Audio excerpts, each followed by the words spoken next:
ಸಿಕಂದರ್ ಅವ್ರ ಮಾತು ಇಲ್ಲಿ ರಾಜು ತಾಳಿಕೋಟೆ ಅವರ ಒಡನಾಡಿ ಮತ್ತು ಅವ್ರ ಜೊತೆಗೆ ಬಣ್ಣ ಹಚ್ಚಿ ಅನೇಕ ನಾಟಕಗಳನ್ನ ಮಾಡಿದಂತ ನಟರು ಇದ್ದಾರೆ.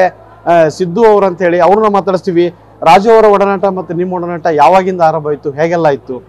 ಸುಮಾರು ವರ್ಷಗಳಿಂದ ಅನ್ನಕ್ಕೇನಿದ್ದೀರಿ, ನಾವು ಭಾಳ ವರ್ಷದಿಂದ 40 ವರ್ಷದಿಂದ ಇಬ್ಬರು ಸ್ನೇಹಿತರೆ.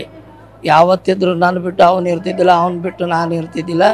ಇತ್ತೀಚಲಾಗಿ ಫಿಲ್ಮ್ ಲ್ಯಾಂಡಿಗೆ ಹೋಗಿಂದ ಆದ್ರೂ ಸಹ ರಾಜ ಯಾವಾಗ ಬರ್ತೀಯ ಅಂತ ನಾನು ಅಂದಾಗ ಬರ್ತೀನಿ, ನಿನ್ನವನು ಸೊಮ್ಮಿರು ಅಂತ ಬೇದಾಡ್ತಿದ್ದ. ನಾವಿಬ್ಬರು ಗುದ್ದಾಡ್ತಿದ್ದೀವಿ. ಯಾವಾಗಲೂ ನಮ್ಮ ಆಪ್ತ ಸ್ನೇಹಿತ, ಎಲ್ಲದ ರೀತಿಯಿಂದನೂ ಸ್ನೇಹಿತ ನಾವು ಆಗಿದ್ದೀವಿ. ಇವತ್ತಿನ ದಿವಸ ನಿಜವಾಗಲು ಅಂತಂದ್ರೆ ಒಂದೇನೋ ಕಳ್ಕೊಂಡಂಗಾಗ್ಯದ. ನನಗೇನು ಮಾತಾಡ್ಲಿಕ್ಕೂ ಆಗ್ತಾ ಇಲ್ಲ.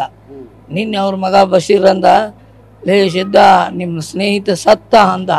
ನಾನು ಅವಾಗ ಭಾಳ ದುಃಖಪಟ್ಟು ಭಾಳ ಹತ್ಯೆ ಮೈನೂ ನಡಗಿತು. ನಿನ್ನೆ ನನಗೆ ನಿಜವಾಗ್ಲೂ ಅಂದರೆ ಇನ್ನುವರೆಗೂ ಮೈ ನಡುಗುತ್ತಾ ಇದೆ. ಯಾಕಂತಂದ್ರೆ ನಾನು ಅವನು ಅಷ್ಟು ಒಡನಾಟಿಗಳು.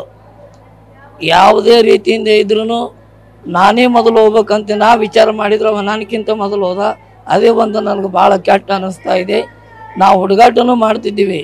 ನಾನು ತೊಗೊಂಡು ಹೋಗ್ತೀನಿ ಅಂತ ಅವ ಅಂತಿದ್ದ, ನಾನು ತೊಗೊಂಡು ಹೋಗ್ತೀನಿ ಅಂತ ನಾ ಅಂತಿದ್ದೆ. ಇದೇ ಒಡನಾಟಿ ಒಳಗೇ ಇಬ್ಬರು ನಾನು ಉಳಿದೆ, ಅವನು ಹೋದ. ನನಗೂ ಭಾಳ ಕೆಟ್ಟ ಅನಿಸ್ಯದ, ಭಾಳ ದುಃಖ ಆಗ್ಯದ. ಏನು ಮಾತಾಡ್ಲಿಕ್ಕೂ ಆಗ್ತಾ ಇಲ್ಲ.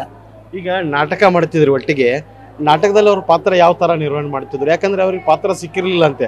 ಒಬ್ಬ ಕಲಾವಿದ ಬಾರದೇ ಇದ್ದಾಗ ಆ ಅವಕಾಶ ಪಡ್ಕೊಂಡು ಇವರು ಬಣ್ಣ ಹಚ್ಚಿ ಆಮೇಲೆ ಹಿಂತಿರುಗಿ ನೋಡಿಲ್ಲ. ಹಾಗಾಗಿ ಅವ್ರ ಪಾತ್ರದಲ್ಲಿ ಪರಕಾಯ ಪ್ರವೇಶ ಹೆಂಗ್ ಮಾಡ್ತಾ ಇದ್ರು, ಆ ತರದ ಘಟನೆಗಳು ಏನೆಲ್ಲ ಇವೆ ನಿಮ್ಮ ಬಳಿ? ಘಟನೆ ಅನ್ನೋಕೇನಿದೆ, ಒಂದು ಕಂಪನಿ ಇತ್ತು ಮೊದಲು.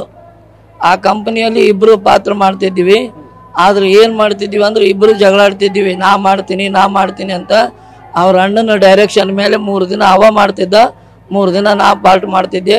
ಇಬ್ಬರು ಹಂಚ್ಕೊಂಡು ಪಾತ್ರ ಮಾಡ್ತಿದ್ದೀವಿ ನಾವು. ಅಂದ್ರೆ ಪಾತ್ರ ಮಾಡೋ ಕಾಂಪಿಟೇಷನ್ ನಡೀತಿತ್ತು. ಕಾಂಪಿಟೇಷನ್ ಇದ್ರೂ ಹಂಚ್ಕೊಂತಿದ್ದೀವಿ.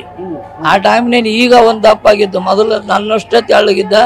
ಇಬ್ರು ಒಂದೇ ಪ್ಯಾಂಟೇ ಹಾಕೊಂತಿದ್ದೀವಿ. ಚೆನ್ನಪ್ಪ ಚನ್ನಗೌಡ ನಾಟಕದಲ್ಲಿ 3 ದಿನ ಫಕೀರೊಂದು ಅವ ಮಾಡಿದ್ರೆ 3 ದಿನ ಫಕೀರನ್ ಪಾರ್ಟ್ ನಾ ಮಾಡ್ತಿದ್ದೆ. ಇಬ್ಬರಿಗೂ ಅಷ್ಟೇ ಜಿದ್ದಕ್ಕೆ ಬೀಳ್ದಂಗೆ ಆಗ್ತಿತ್ತು.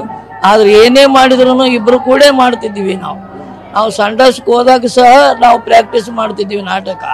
ಆ ಥರ ಇದ್ದವ್ರು ನಾವು ದೋಸ್ತಿ. ಯಾವುದಕ್ಕೂ ನನಗೆ ಭಾಳ ಕಾಡಿಸ್ತಿದ್ದೆ, ನಾನು ಅವನಿಗೆ ಭಾಳ ಕಾಡಿಸ್ತಿದ್ದೆ. ಇವತ್ತು ಯಾರಿಗೆ ಕಾಡಿಸ್ಬೇಕು, ಯಾರಿಗೆ ಮಾತಾಡ್ಬೇಕು ಅನ್ನೋದು ತಿಳಿತಾ ಇಲ್ಲ. ನಾಟಕ ಲೋಕ ಬಡವಾಯ್ತು. ನಾಟಕ ಅನ್ನೋಕೇನು ರಂಗಭೂಮಿನೂ ಬಡವಾದಂಗೆ ಆಯಿತು. ಯಾಕಂತಂದ್ರೆ ಕ್ಯಾಶಿಟ ಲೋಕದಿಂದ ಬಂದವನು. ಮೊದಲಿಗೆ ಕಾಸಗತ್ತೇಶ್ವರ ಮಹಾತ್ಮೆ ನಾಟಕದಲ್ಲಿ ಪಾತ್ರ ಮಾಡಿದವನೇ ನಾನು. ಆಮೇಲೆ ಅವನು ನಾನು ಕಾಂಪಿಟೇಷನ್ ಮೇಲೆ ಪಾತ್ರ ಮಾಡ್ತಿದ್ದೀವಿ. ರಾಜು ತಾಳಿಕೋಟೆ ಅವರಿಗೆ ಕಲಿಯುವುದು ಕುಡುಕ ದೊಡ್ಡ ಹೆಸರು ತಂದು ಕೊಡ್ತು.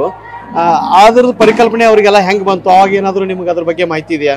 ಅದ್ರ ಬಗ್ಗೆ ಮಾಹಿತಿ ಅನ್ನೋಕೇನಿದೆ, ಮೊದಲು ಸ್ವರಸಂಗಮ ಕ್ಯಾಸೆಟ್ ಕಂಪನಿಯವರು ಕಲಿಯುವುದು ಬಬ್ಬರ್ವಾಲ ಅಂತ ಸೃಷ್ಟಿ ಮಾಡಿದ್ರು.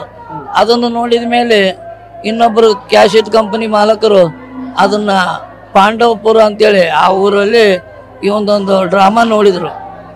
ಜೂನಿಯರ್ ರಾಜ್ಕುಮಾರ್ ಅಶೋಕ್ ಬಸ್ತಿ ಅವ್ರ ಹತ್ರ ಅದನ್ನ ನೋಡಿದಾಗ ಕಲಿಯುಗದ ಬಬ್ಬರ್ವಾನ ಆಗಿದೆ ಅಂದ್ರೆ ಕಲಿಯುಗದ ಕುಡುಕ ಮಾಡಬೇಕು ಅಂತೇಳಿ ಅದನ್ನು ಮಾಡಿದಾಗ ಎಲ್ಲ ಕ್ಯಾಸೆಟ್ಗಳು ಸ್ಟೇ ಆಗಿ ಅವನದೊಂದೇ ಕ್ಯಾಸೆಟ್ ಎತ್ತಿ ಕರ್ನಾಟಕದ ಮಹಾರಾಷ್ಟ್ರಕ್ಕೂ. ನಂದು ಪಾತ್ರ ಇದ್ದಿದ್ದಿಲ್ಲ, ಅವನ ಪಾತ್ರ ಕುಡುಕನ ಪಾತ್ರ ಮಾಡ್ತಿದ್ದ.